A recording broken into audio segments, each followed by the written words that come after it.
And to share with us another story along that line is Suzanne Wehmeyer, the teacher that you saw in the video. She's a gifted and talented teacher from Jefferson Middle School, and she's going to join us here on the stage. Suzanne?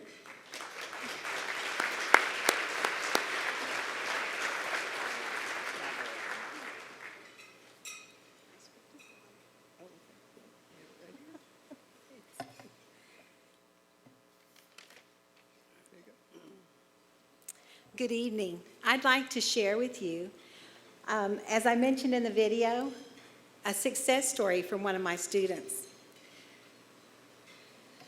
There was a young 8th grader I had when I was teaching at Zachary Middle School.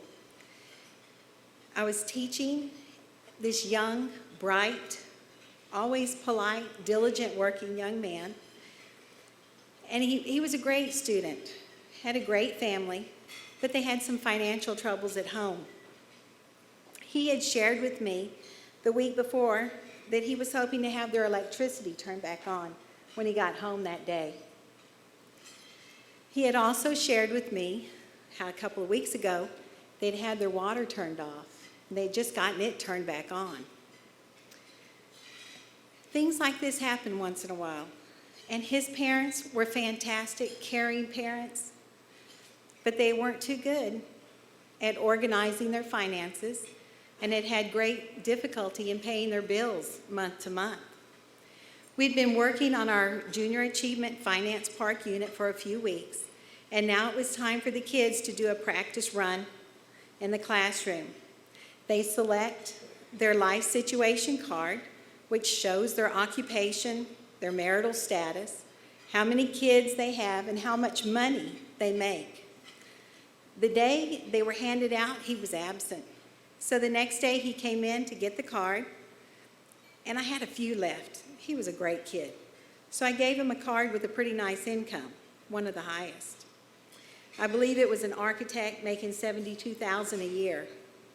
At this point, he asked me for the simulation card where it was a radio reporter making $31,000 a year.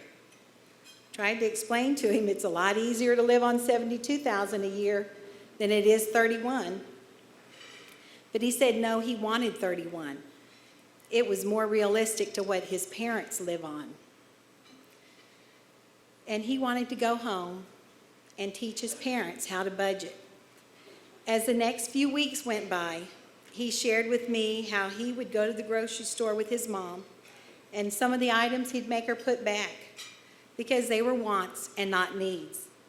He also showed them how they needed to move into another house that was not as high in rent as the one that they were living in.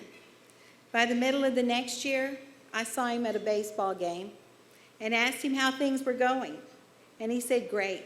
They were actually planning for their future, even putting a little money into a savings account each month.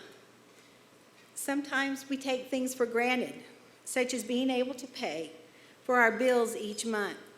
There are many families who do not have the ability to budget for success.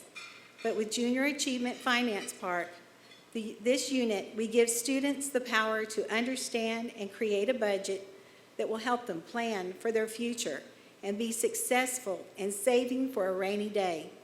It also gives students the ability to see what a good education can do for you. Thank you so much for those who donate to this program. It makes a difference.